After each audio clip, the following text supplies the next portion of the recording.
Does Gareth Southgate need to leave Harry Kane out tonight? Not going to happen, is it? Is Conor Gallagher what England need? 03717 223344. Give us a call. Joining us now to tell us his thoughts is the 2018 World Cup semi-finalist, Ashley Young. Morning to you, Ashley. Morning, fellas. Good morning, How are you? Ashley, how you doing? Morning. I'm good, thank you. Brilliant, mate. Good. Hey, Ash, I want to ask you first Excellent, of all. mate. We're in top form. Yeah. I want to ask you first of all, Ash, about the war of words that's going on at the moment. I mean, you've been in squads at major tournaments. How difficult is it to accept criticism from outside, particularly from the media? I think what you do is when you're in a tournament, you know that you're playing for England, and you know there's going to be criticism if the games are not going as well as they can do. I think we've seen that. You know, we've got 4 points, we're qualified, but there's always going to be criticism because we want to see that free-flowing football. We want to see that attacking football. We don't want to see that an England team that's, you know, at times on the back foot and having to defend, even though we know that we can defend. And I think it all comes from knowing how good the players are, how well the players can play. And, of course, you're going to get criticism. But, you know, I know them players there, you know, playing for the biggest clubs in the world, they're able to take it and get on with it. That's what I was going to say to you, mate, because I was a little bit surprised at Harry not biting back as much, but surely the way to deal with that is whether Gary or Alan have got their opinions and they're entitled to their opinions, but surely Harry should just be saying, yeah, they're entitled to their opinions and that's it, let's go on with it. You know what I mean? Because the fact of the matter is, you know, they haven't been brilliant, England, and Harry and the players will know that. So, you know, are they just getting I don't like using the word precious, but I was surprised at Harry not biting back, but getting himself involved. I thought the easier option would have been, yeah, the lads are entitled to their opinions. They know how difficult it is.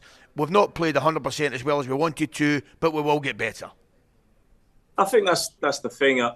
In many tournaments in previous years, I think the English media have been quite critical of the national team and, you know, at times unfairly. And you wouldn't expect the players to really respond as much as they have done, whether, you know, it's pressure. You're in a big tournament, so that's the way that, you know, it's going to be. And like I say, you don't want players coming out to defend themselves. They don't need to defend themselves. The best way to do that and react to do that is on the pitch. And, you know, hopefully in tonight's game we can see the England team that we know, the attacking England team, everybody's at it, the way that they've been playing for their club sides and going to beat a Slovenia team that, you know, that we should do.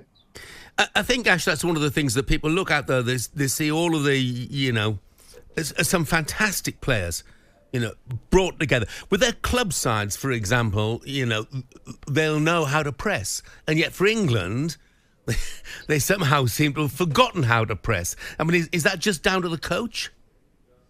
I think it's down to, you know, many different factors, whether it's the style that Gareth's asked to, whether at times, you know, it's tournament football, you leave the opposition with possession. But like I say, we know what the players can bring at club level, and it's totally different to when you're at the international stage. You know, it's one of them things that you've got different manager asking you to do different things, say to speakers, as your international manager is doing. So, like I say, there's been a lot of criticism, but, you know, the England team, we've got 4 points. We're going to tonight's game looking to qualify top of the group. This could be the turning point where all the criticism, you know, not all of it, but there will be a lot of criticism that I think that if there's a performance put on tonight, but then everybody will be looking at that and taking the positives out of that and going into the last 16. Actually, tell me, mate, I was interested in listening to Moritz there because I'm exactly of the same opinion that he is. And I know Gareth might be a little bit loath to do it by bringing Bellingham back when he was one of the best players in Spain playing as kind of forward as a number 10. I would bring, Gareth seems, you know, determined, set in his ways that he'll play two, whether it's Declan Rice and Trent, Declan Rice and Gallagher, whoever it may be. But if I'm Gareth, I just bring Bellingham back one, and then you've got the option of playing Foden as a 10.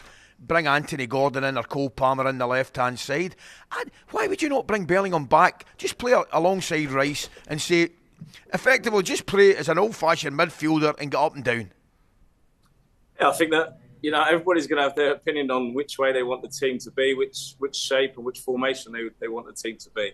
For me, I said before the start of the tournament, I'd want to see Declan Rice with Bellingham and Foden in the 8s or the 10s, whatever you want to call it, and then have, like you say, on the left, Anthony Gordon, Cole Palmer, and Eze, someone that will, get us in behind. Because, like we say, Harry Kane's one of them that he wants to drop deep, he wants to get on the ball, and you need runners. You need runners in behind that to then stretch the back line to create that space.